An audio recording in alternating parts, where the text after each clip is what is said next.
peace to everyone. Have you ever felt it? That relentless hum in the back of your mind, the constant pressure of tasks, deadlines, and the unending pursuit of more.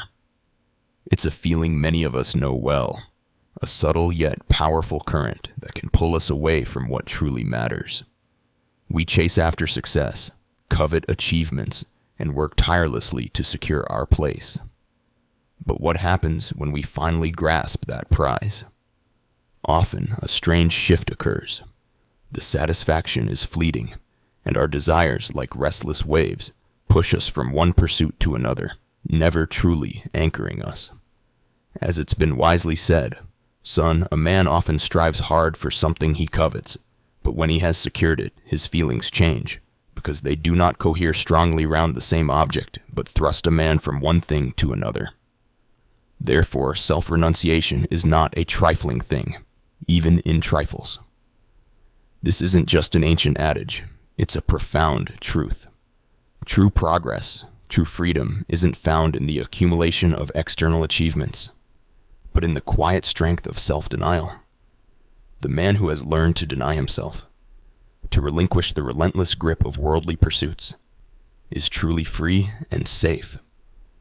But let's be honest, this path isn't without its challenges.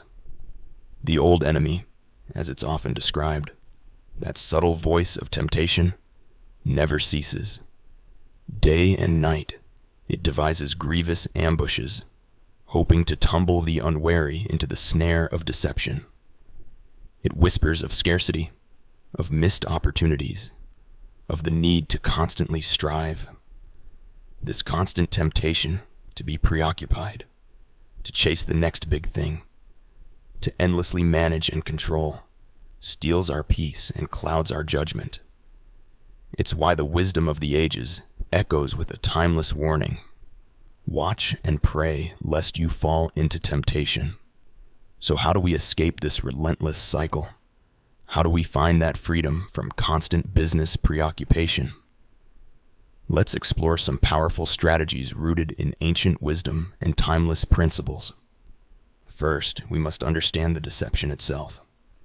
The lie that tells us our worth is tied to our productivity, our net worth, or our endless to-do list. This is a subtle yet potent poison. The scriptures offer profound insights into this. In Matthew chapter 6:24, Jesus says, "No one can serve two masters, for either he will hate the one and love the other, or he will be devoted to the one and despise the other. You cannot serve God and money." This isn't just about financial wealth. It's about anything that takes precedence over our true purpose and spiritual well-being. When business becomes our master, we inevitably become its servant, losing sight of our spiritual compass. Second, we must reclaim the power of intentional rest. In our hyper-connected world, rest is often seen as a luxury, or worse, a sign of weakness. But it is, in fact, a divine command and a crucial discipline. Consider the Sabbath principle. In Exodus 20:8-10, God commands, "Remember the Sabbath day to keep it holy. 6 days you shall labor and do all your work, but the seventh day is a Sabbath to the Lord your God." This isn't just about a day off. It's about intentionally stepping away, trusting that the world will not fall apart without our constant vigilance. It's about creating space for reflection, rejuvenation, and reconnection with our higher purpose. Third, we cultivate contentment. This is perhaps one of the most challenging, yet most liberating disciplines. The world constantly tells us we need more, that we're not enough. But true freedom begins when we find peace in what we have. Philippians 4:11-13 offers profound wisdom. "Not that I am speaking of being in need, for I have learned in whatever situation I am to be content. I know how to be brought low, and I know how to abound. In any and every circumstance, I have learned the secret of facing plenty and hunger, abundance and need. I can do all things through him who strengthens me." Contentment isn't passive resignation. It's an active choice to find joy and peace in the present moment, rather than perpetually chasing a future that may never fully satisfy. It's understanding that true strength comes from within, not from external acquisitions. Fourth, we anchor ourselves in a purpose bigger, grander than mere profit or business success.